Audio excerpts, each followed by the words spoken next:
Dan kita tidak dapat kita capai di atas kasur bantalnya kesenangan. Kebesaran kita itu hanyalah kita bisa capai di dalam api unggunnya perjuangan.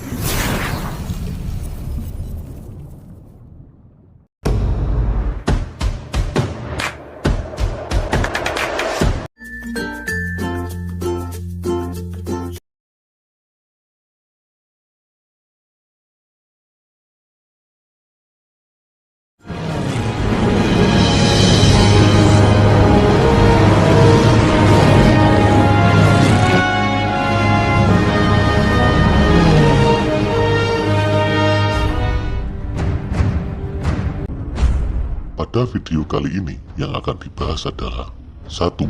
Masuknya Jepang ke Indonesia. 2. Sambutan rakyat Indonesia. 3.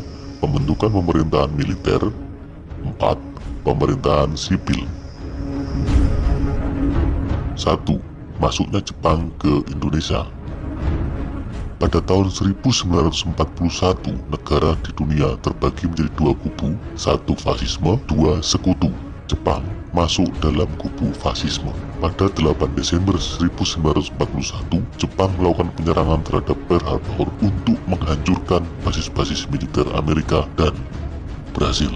Pada Januari 1942, Jepang mendarat dan memasuki Indonesia melalui Ambon. Pada 11 Januari 1942, Tarakan di Kalimantan Timur kemudian dikuasai oleh Jepang. Februari 1942, Jepang melakukan serangan ke Jawa untuk menghadapi gerakan invasi tentara Jepang. Belanda, Amerika Serikat, Australia, dan Inggris membentuk komando gabungan tentara serikat yang disebut ABDACOM atau American British Dutch Australian Command yang dipanglimai Letnan Jenderal Thurporten, namun tidak mampu menyelamatkan Hindia Belanda dari kekalahan. 1 Maret 1942, dipimpin oleh Jenderal Imamura, Jepang berhasil mendarat di Banten, deretan Wetan Indramayu, dan sekitar Bojonegoro. Maret 1942, Batavia jatuh ke tangan Jepang. Akhirnya, pada tanggal 8 Maret 1942, Jenderal Thurporten atas nama Komandan Pasukan Belanda Sekutu menandatangani penyerahan tidak bersyarat yang diwakili Jenderal Imamura.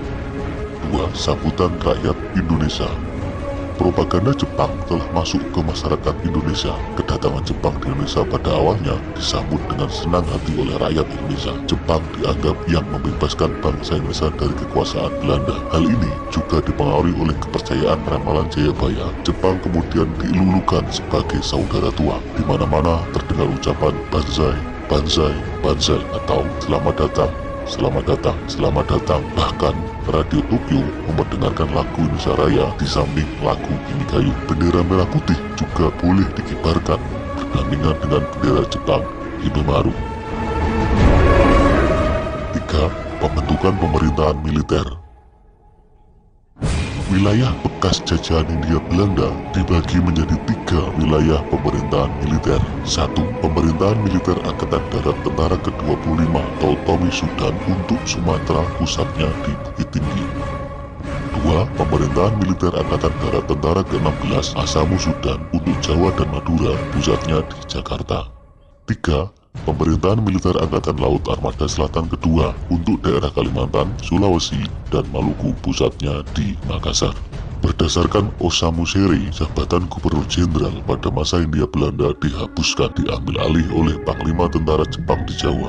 Pejabat pemerintahan sipil tetap diakui kedudukannya asalkan memiliki kesetiaan. Badan-badan pemerintahan dan undang-undang di masa Belanda tetap diakui secara sah. Untuk susunan pemerintahan militer Jepang, 1. Gun Shirikan, Panglima Tentara, yang kemudian disebut dengan Seiko Shigekan, Panglima tertinggi sebagai pucuk pimpinan. 2. Gun Saikan, atau Kepala Pemerintahan Militer. 3. Gun Seibu, yaitu Koordinator Pemerintahan dengan tugas memulihkan ketertiban dan keamanan atau semacam gubernur. Selain itu, Jepang juga membentuk Kesatuan Kompetai atau Polisi Militer. 4. Pemerintahan sipil. Menurut Undang-Undang Nomor 28, struktur pemerintahan dibagi menjadi 1. Sung atau Karisidenan kecuali Kochi Yogyakarta dan Kochi Surakarta. 2. Si atau Kota Praja. 3. Ken atau Kabupaten. 4. Gun atau Kawedanan. 5. Son atau Kecamatan. Dan 6. Ku atau Desa atau Kelurahan.